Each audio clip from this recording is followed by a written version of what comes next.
Lucifer को तो वैसे ही किसी को परेशान करना, किसी को डराने में मजा आता था, और उसके लिए ये काम कोई काम जैसा थोड़ी ना था। रियांश ने तो उसे एंटरटेनमेंट का जरिया दे दिया था। वो तुरंत ही अपने सर को हाँ में हिलाते हुए वहां से कूदने लगता है, लेकिन तभी रियांश उसको अपनी गोद में थोड़ा तेज पकड़ते हुए कहते हैं, लेकिन हाँ, उनके ज़्यादा करीब जाने की ज़रूरत नहीं है। पता चले मेरा रिसेप्शन खराब हो जाए अगर उन्हें कुछ हो गया तो। Got it? फिर से वो अपना चेहरा बस एक तरफ हल्का सा टिल्ट करता है, जैसे वो रियांश की बात सुन तो रहा हो, लेकिन उसे कोई खास इस बात में दिलचस्पी नजर नहीं आई थी, क्योंकि अगर वो करीब नहीं जाएगा तो राजनंदिनी जी को अच्छी तरह से डराएगा कैसे। वो तुरंत ही उनकी गोद से नीचे उतर जाता है। रियांश उससे जाता हुआ देख रहे थे और हल्का सा स्माइल करते हुए राजनंदिनी जी की हालत के बारे में सोचते हैं। अब लूसीफर खुद तो दरवाजा खोल नहीं पाता, जिसकी वजह से रियांश ही धीरे से दरवाजा ओपन करते हैं। राजनंदिनी आराम से सो रही थी। वहीं रियाज जो लूसीफर को लास्ट इंस्ट्रक्शन देते हुए कहते हैं, यहीं गेट पर बैठे रहना, ना उन्हें बाहर आने देना और ना ही उनके ज़्यादा करीब जाना। ओके? लूसीफर फिर से बस अपने चेहरे को एक तरफ घुमा देता है।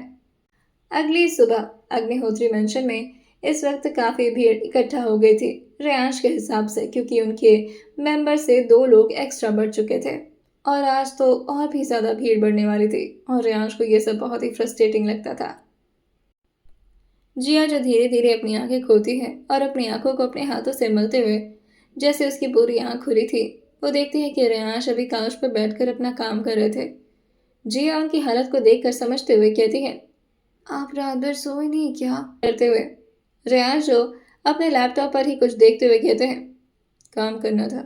जिया जो कहती है, बाप रे, इतना काम, रात भर सोए ही नहीं?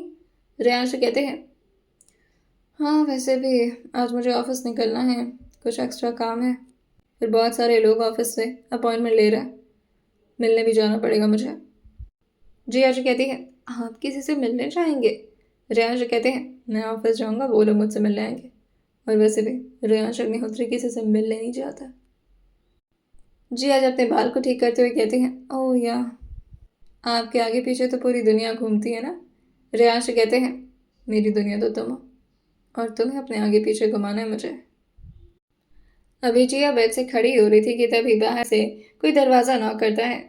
रेयांश को लगा था कि ये कोई स्टाफ होगी, जिसकी वजह से वो परमिशन देते हुए कहते हैं, कम इन। प्रार्थना जी इस वक्त अंदर आई थी, और वो भी अपने हाथों में कुछ बैग्स वगैरह लेकर के। जिया उनको देखती है, तुरंत ही खड़े होते हुए उनके पास आते हुए कहती है, गुड गुड मॉर्निंग मम्मी, और ये बोलकर वो उनके पैर को छूती है, लेकिन तभी उसको रोकते हुए कहती हैं, ये बार बार तुम पैर मत छुआ करो, लक्ष्मी हो इस घर की। जिया मुस्कुराती है और फिर रियांश को देखने लगती है, जैसे वो उन्हें चिढ़ाने की कोशिश कर रही हो। रियांश को रहा नहीं जाता और वो अपनी मॉम से कहते हैं, क्या मॉम, आप किसको लक्ष्मी जी से कंपेयर कर रही हैं? जिया जो कहती है, मुझे कर रही हैं और किसको कर रही हैं? रियांश जो कहते हैं, सुबह सुबह झूठ बोलने से दिन खराब होता है, लक्ष्मी नहीं, लुटेरी हो तुम। प्रार्थना जी अपनी भावे से कोट कर उन दोनों को देखते हुए कहती हैं, ये किस तरह का कॉन्वर्सेशन चल रहा है भाई? तुम लोग नए मियाँ बीवी बने हो, कम से कम थोड़ा तो प्यार दिखाओ। जिया जो कहती है, इन्हीं को प्यार करना नहीं आता, मैं तो बहुत प्यार से बात करती हूँ, है ना? रियाज अपने सर को हाँ मिलाते हुए कहते हैं, हाँ मुझे ही नहीं आता माँ प्यार करना। इनके शब्दों में तो हमेशा शहद टपकता है ना मिस हनी बी? जिया जो कहती है, हर बात पर बस टॉन्ट करते रहते हो मुझे। आप बताइए मम्मी, आप किस वजह से? कि तभी प्रार्थना जी जो उस बैग को उसके हाथ में थमाते हुए कहती हैं, तुम्हें साड़ी पहनने में कल काफ़ी प्रॉब्लम हो रही थी, देखा मैंने तुम्हें चलते हुए, ऐसा लग रहा था जैसे कंफर्टेबल नहीं हो। एक काम करो, तुम जैसी ड्रेसिंग सेंस रखती हो ना, बिल्कुल वैसे ही कपड़े पहनो। जिया जो कहती है, अरे पर ससुराल है तो साड़ी पहना तो नॉर्मल बात है ना? लेकिन तभी प्रार्थना जी अपना सिर नाम हिलाते हुए कहती है, नहीं बच्चे, ऐसा कोई ज़रूरत नहीं है, तुम जिसमें कंफर्टेबल हो वही कपड़े पहनो, और फिर रियांश को भी तुम ऐसे कपड़ों में ज़्यादा अच्छी लगती हो। जिया जो कहती है, "अम, कैसे?" और ये बोलते हुए वो रियांश के शर्ट को नीचे की तरफ खींचने लगी थी। उसे लगा था कि प्रार्थना जी उसके शर्ट को देखकर ये कह रही हैं। प्रार्थना जी जो बैग की तरफ इशारा करते हुए कहती हैं, तुम खुद देखो, तुम्हें समझ में आ जाएगा, चलो मैं चलती हूँ, तैयार होकर आराम से आना, ठीक है, कोई जल्दी नहीं है। जिया जो प्रार्थना जी को देखकर उनके गले लगते हुए कहती है, मम्मी आप कितनी स्वीट है। मुझे तो अभी भी विश्वास नहीं होता कोई मुझसे इतना प्यार से बात कर सकता है। प्रार्थना जी जो हल्का सा मुस्कुराकर उसके गाल पर थपथपाती हैं और वहां से चली जाती हैं। वहीं रेयान जो पीछे से आते हुए कहते हैं, थोड़ा हम भी प्यार से बात कर लें। जैसे ही जिया पीछे मुड़कर रियांश को देखी थी, वो तुरंत इन पर गुस्सा करते हुए कहती है, ये क्या मुझे पहना दिया था कल, ये देखिए शर्ट पहन करके उनके सामने चली गई, क्या सोचेंगी मेरे बारे में। रियांश कहते हैं, क्या सोचेंगी? हाँ यही सोच रही है कि तुम कितनी लुटेरी हो, अपने हस्बैंड का कपड़ा भी नहीं छोड़ते, शायद इसी वजह से वो तुम्हें कपड़ा भी देने आई होंगी और तुम्हारी हकीकत पता चल गई उनको। जिया उनके साइड से निकलते हुए उस कपड़े को बाहर निकालती है। उसमें 4-5 सेट थे और कपड़ों के साथ उसके कुछ अंडरगारमेंट्स भी थे। जैसे उसने सारे कपड़े को एक ही साथ बाहर निकाला था, उसके अंडरगारमेंट्स भी बाहर निकल जाते हैं और याश उसके ठीक बगल में आकर बैठते हुए अपने हाथ से उनको टच करते हुए कहते हैं, उफ, डैम इंटरेस्टिंग। जिया जो तुरंत ही उन सारे कपड़ों को अपने बाकी के कपड़ों से ढकते हुए कहती है, छी, हाँ हाथ क्या लगा रहा है। रियांश कहते हैं, कपड़ों को टच कर रहा हूं तो इतनी प्रॉब्लम हो रही है, व्हाट इफ अगर मैं। और ये बोलते बोलते रियांश की नज़र नीचे से ऊपर की तरफ जाते जाते जिया के चेस्ट पर जैसे ही पड़ी थी, जिया तुरंत ही अपने चेहरे को दूसरी तरफ करते हुए कहती है, थोड़ी सी शर्म कर लीजिए, आज पूरी फैमिली मेंबर आने वाले हैं, इस तरह की बातें करते हैं आप मुझसे। रियांश उसके कंधे पर हाथ रखते हुए कहते हैं, मैडम अभी तो आप मेरी मॉम से शिकायत कर रही थी कि मैं प्यार से बात नहीं करता, और अब कर रहा हूँ तो तुम्हें शर्म आ रही है। आओ ना, करते हैं प्यार। और ये बोलकर वो उसके कंधे को अपनी तरफ टर्न करते हैं, लेकिन तभी जिया जो चिल्लाते हुए कहती है, प्लीज मुझे कपड़ा देखने दीजिए, हटिए। रेयांश कहते हैं, तीखी मिर्ची हो तुम। और ये बोलकर वो भी शावर लेने के लिए बाथरूम में चले गए थे। प्रार्थना जी ने जिया के लिए कुछ टॉप और उसके साथ उसके ही पेयर में स्कर्ट भेजे थे, जो कि लॉन्ग स्कर्ट थे। जिया को ऐसे ही ड्रेस कंफर्टेबल लगते थे और उसे इस तरह का कपड़ा पहनना बहुत पसंद था, लेकिन उसके साथ ही कुछ टी शर्ट और लोअर भी थे। जिया को देखते हुए कहती है, कितना ख्याल रखते हैं मम्मी जी, उन्हें लग रहा होगा कि रात में सोते वक्त कहीं मुझे प्रॉब्लम ना हो, इस वजह से लोअर टी शर्ट भेज दिया। और फिर वो ऊपर की तरफ देखकर अपना हाथ जोड़ते हुए अपनी आंखें बंद करते हुए कहती है, thank you Kanha ji, thank you so much. ये फैमिली मेरे लिए ब्लेसिंग है। I can not tell you कि मैं यहाँ पर बहुत खुश हूँ, पर उसके साथ मैं अपने परिवार वालों के लिए परेशान भी हूँ। प्लीज़ मेरी चाची को ठीक रखना। वैसे सुबह सुबह रेयांश ने जिया से झूठ बोला था। जब जिया ने रेयांश से रात भर जगने का रीज़न पूछा तो रेयांश ने सिर्फ अपने काम को ही टारगेट किया था, लेकिन एक्चुअल बात तो कुछ और थी रेयांश की रात भर जगने की। रेयांश अपने काम की वजह से नहीं, बल्कि शिवानी और नेहा की वजह से जग रहे थे। वो कोई भी रिस्क नहीं लेना चाहते थे। जब तक नेहा और शिवानी ठीक तरीके से एक सेफ एरिया में नहीं पहुंच गई थी, तब तक रियांश का दिमाग उसी में व्यस्त था। जिया जन सारे कपड़े को अच्छी तरह से फोल्ड करते हुए अपने वार्डरोब के हैंगर में लगा देती है। वैसे उसका कोई अपना वार्डरोब नहीं था, जो वार्डरोब रियांश का था उसी में उसके लिए भी कपड़ों की जगह थी। रियांश अभी शावर लेकर बाहर आ रहे थे और जैसे ही वो अपना वार्डरोब खुला हुआ पाते हैं, वो जिया की तरफ देखते हुए कहते हैं, क्या हो रहा है, कुछ चोरी कर रही हो? जी अब जो सर को हाँ मिलाते हुए कहती है, जी हाँ। रियांश कहते हैं, मुझे तो ऑलरेडी चुरा रखा है, अब और क्या चाहिए तुम्हें मुझसे? जिया जो कहती है, क्या मतलब आपको चुरा रखा है? रियाज अपने दिल पर अपना हाथ पॉइंट करते हुए कहते हैं, देखो मेरा दिल अपने नाम कर लिया तुमने। जिया जो कहती है, "हाँ, पर वो क्या है ना, दिल के साथ साथ मुझे आपकी किडनी, आपका लिवर, आपकी आंखें, सब कुछ अपने नाम करना है। रियाज जो कहते हैं, डोंट यू थिंक सो कि कुछ अजीब फैंटेसी है तुम्हारी? जिया जो कहती है, लुटेरी बोलते हैं ना आप मुझे, तो हार्ट के साथ साथ किडनी भी भेज दूंगी और लिवर भी, और क्या हो सकता है, हाँ आंखें भी, और उसके साथ ना आपका सारा खून भी चूस लूंगी ताकि वो भी बेच सकूं, पैसे ही पैसे होंगे। रियाज उसको देखकर उसके सर पर मारते हुए कहते हैं, शर्म कर लो, अभी नई नई शादी हुई है, विधवा होने की बात कर रही हो। जिया जब अपने कपड़े को रखते हुए कहती है, मेरे कपड़ों को हाथ मत लगाएगा। ये तभी रियांश उसके अपर अंडरगारमेंट को बाहर निकालते हुए कहते हैं, शायद आप कुछ भूल रही हैं मैडम। जिया जैसे ही रियांश के हाथ में अपना वो कपड़ा देखी थी, वो अपनी आंखें बंद करती है और अपना हाथ आगे बढ़ा देती है। लेकिन रियांश उसे बिना परेशान किए कहाँ रह पाते थे। वो उसके सामने आते हैं, उसके हाथ को उसकी आंखों से हटाकर अपनी तरफ उसका चेहरा करते हुए कहते हैं, वैसे इसकी कोई खास ज़रूरत है नहीं तुम्हें। जिया जो कहती है, एक्सक्यूज मी। रियांश जो कहते हैं, मेरे हाथ भी इसका काम कर सकते हैं। I can hold them. बोलते हुए वो अपनी नज़र नीचे की तरफ लाते हुए जिया के चेस्ट की तरफ देख रहे थे। अपने कपड़ों से अपने आप को ढकते हुए कहती है, छी, थोड़ी सी भी शर्म नहीं है आपके अंदर। पता नहीं मम्मी जी ने क्या खा के पैदा किया था आपको। रियाज हंसते हुए वही बाथरूम के डोर फ्रेम से टिकते हैं और फिर धीरे से कहते हैं, मम्मी का तो पता नहीं, पर डैड को हॉलीवुड मूवीज काफी ज्यादा पसंद थी। Get it? जिया जो बस उनकी बात पर अपने सर को हाँ मिलाते हुए कहती है, हाँ समझ गई, बहुत अच्छी बात है, अब जाइए यहाँ से। और वो दरवाजा धड़ाम से बंद कर लेती है। रियाज जब खुद को ही शीशे में देखकर तैयार करते हुए कहते हैं, आज मेरा सरप्राइज देकर ये लड़की पागल होने वाली है। और ये सोचते हुए वो बस हल्का सा स्माइल कर लेते हैं। वहीं नीचे प्रार्थना जी जो सारे स्टाफ को कुछ इंस्ट्रक्शन दे रही थी, कुछ चीजें समझाते हुए वो फिर से उन लोग को अपने अपने काम पर भेज देती हैं। वासना और वेदिका भी उनके आगे पीछे लगे हुए थे। वासना वेदिका बस अपने मॉम से ये रिक्वेस्ट किए जा रही थी, मॉम प्लीज आज नहीं जाना ना कॉलेज, प्लीज भाई को मना लो। वासना भी कहती है, हाँ ना मम्मा प्लीज। वही प्रार्थना जी जो कहती है, मुझसे क्यों इस बारे में बात कर रहे हो?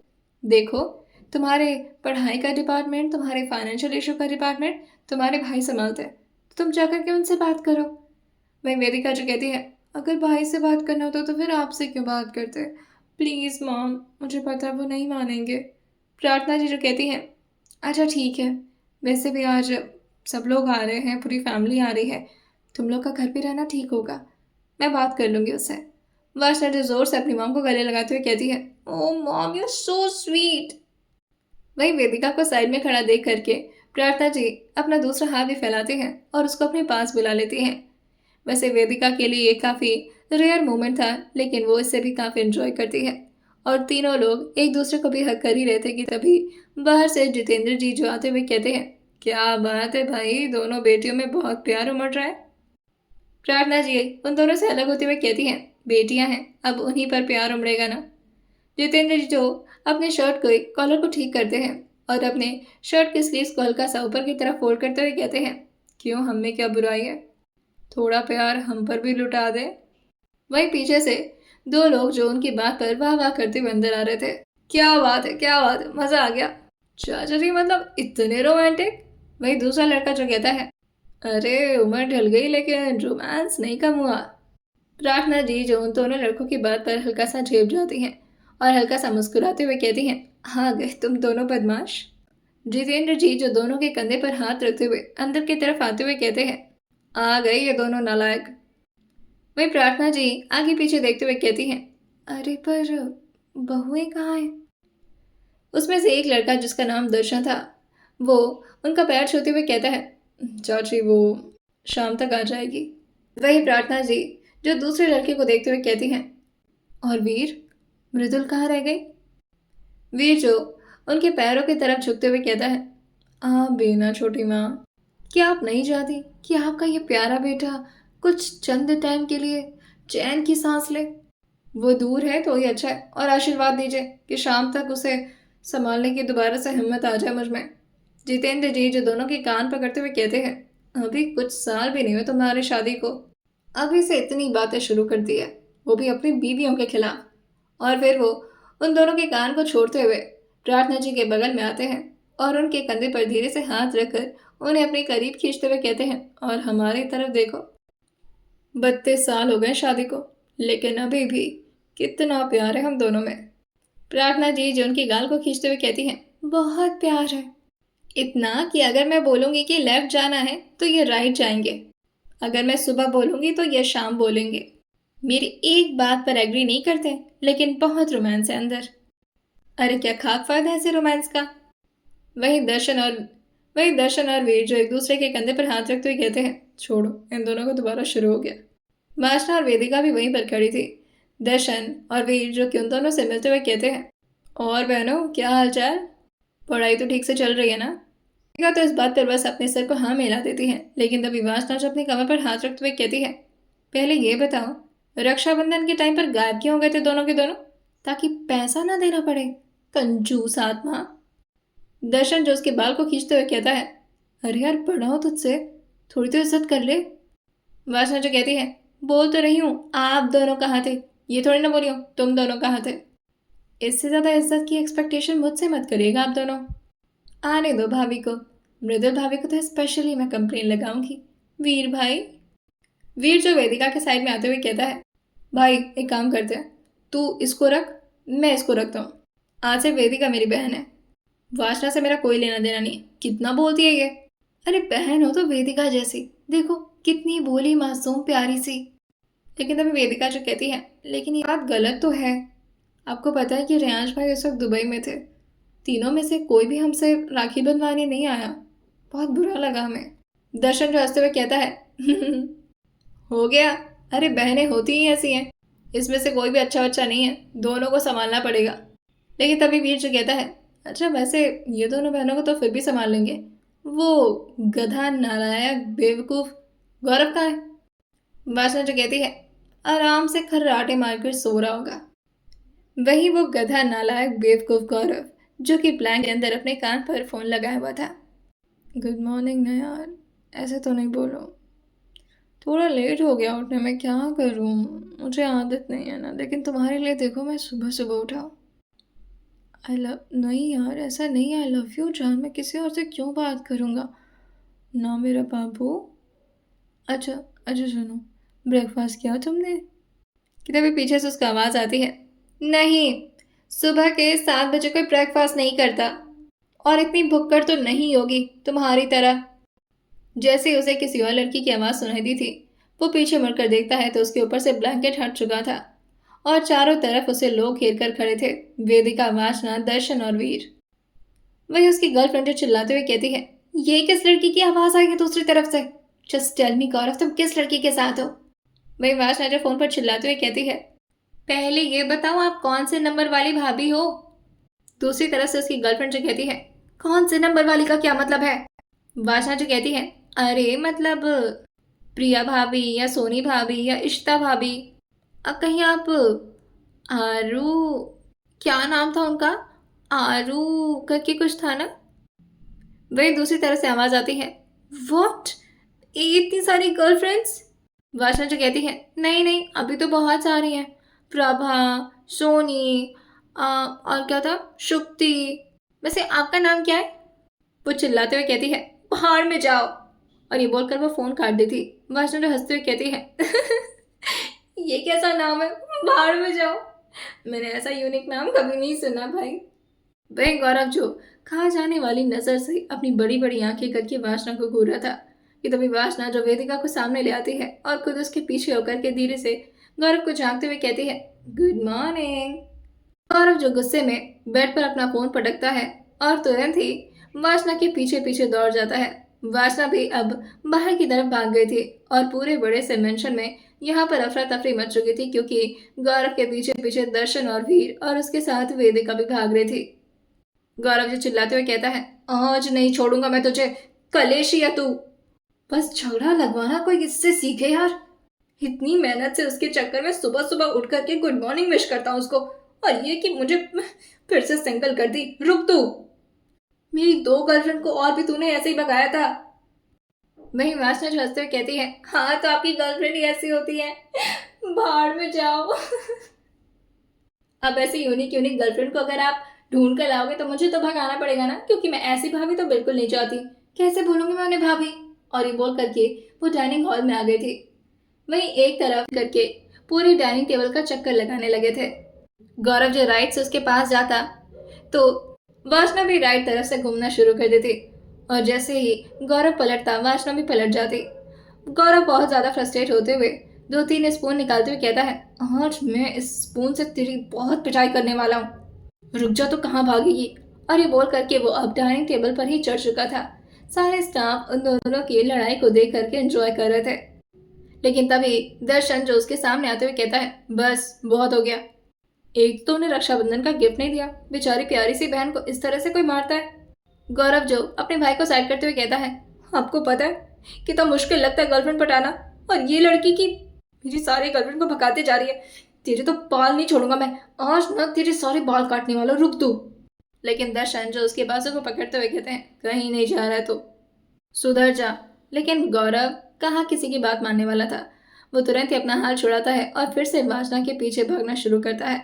अब इसी तरह से टॉम एंड जेरी की तरह वो लोग लड़ते जा रहे थे। गौरव का पूरा ध्यान तो वासना पर था, लेकिन वासना की नजर सीढ़ी पर चली जाती है और वो हल्का सा स्माइल करते हुए कहती है, अब आकर दिखाओ बेटा। और वो दौड़ते हुए सीढ़ियां चढ़ने लगती है।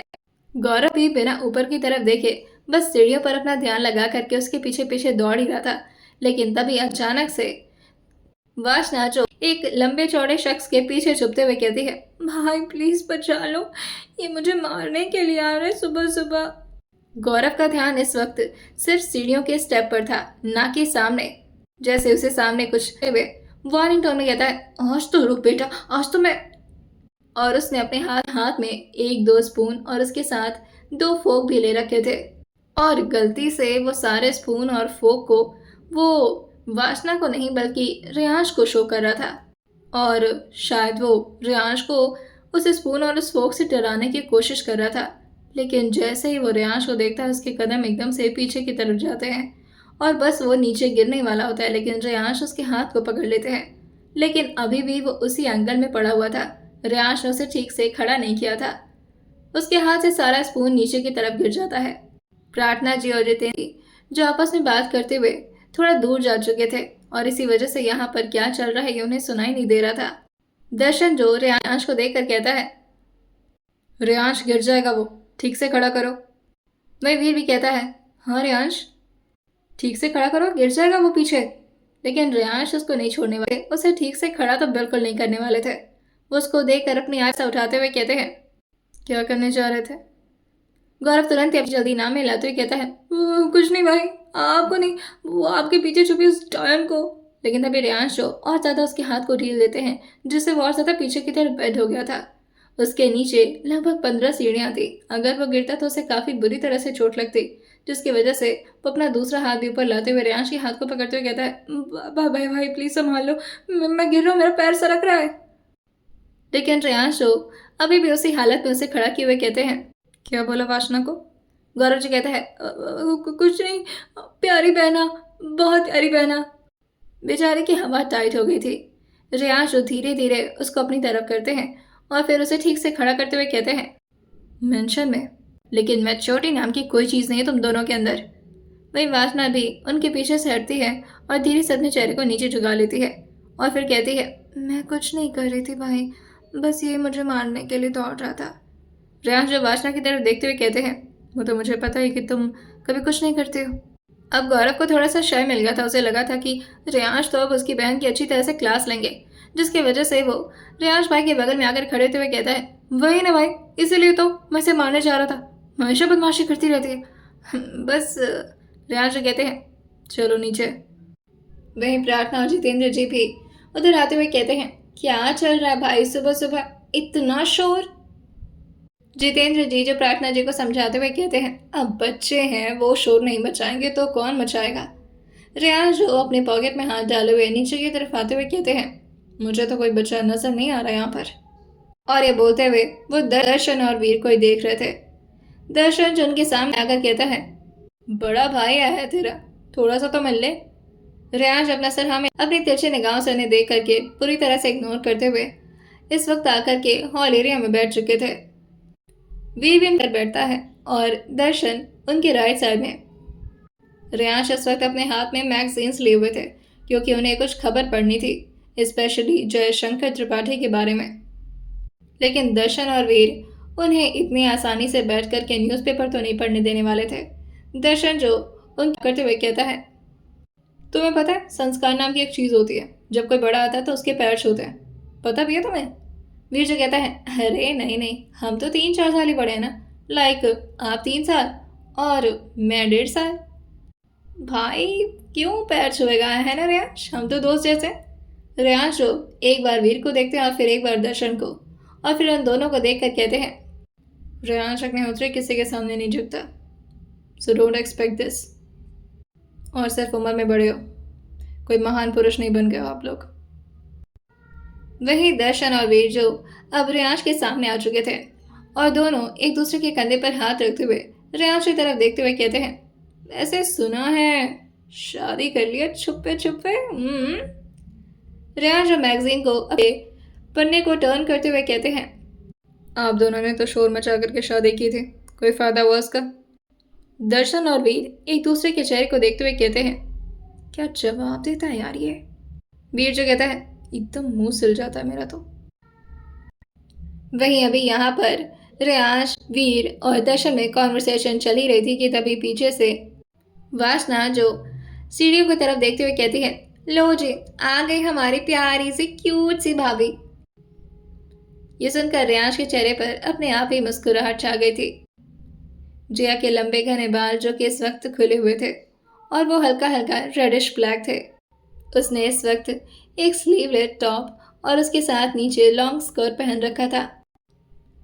जैसे ही वासना की आवाज दर्शन और वीर के कान में गई थी, वो दोनों भी पीछे मुड़ गए थे और दोनों अपने कदम को उसी तरफ आगे बढ़ा लेते हैं। रेयांश अभी पढ़ तो मैगजीन रहे थे, लेकिन अब उनका दिमाग अपनी जिया पर जाकर के ठहर गया था कि आखिर ये दर्शन और वीर जिया से क्या बात करने जा रहे हैं। वीर जो आइए जानते हैं आखिर कैसे होने वाली है जिया, दर्शन और वीर की मुलाकात। आइए जानते हैं आने वाले एपिसोड में क्या होने वाला है और क्या राज नंदिनी का सोचा हुआ प्लान कभी कामयाब हो पाएगा या नहीं। आइए जानते हैं इसे आने वाले एपिसोड में और सुनते रहिए माफिया ट्रैप्ड वाइफ सिर्फ और सिर्फ स्टोरी विद सौम्या के साथ।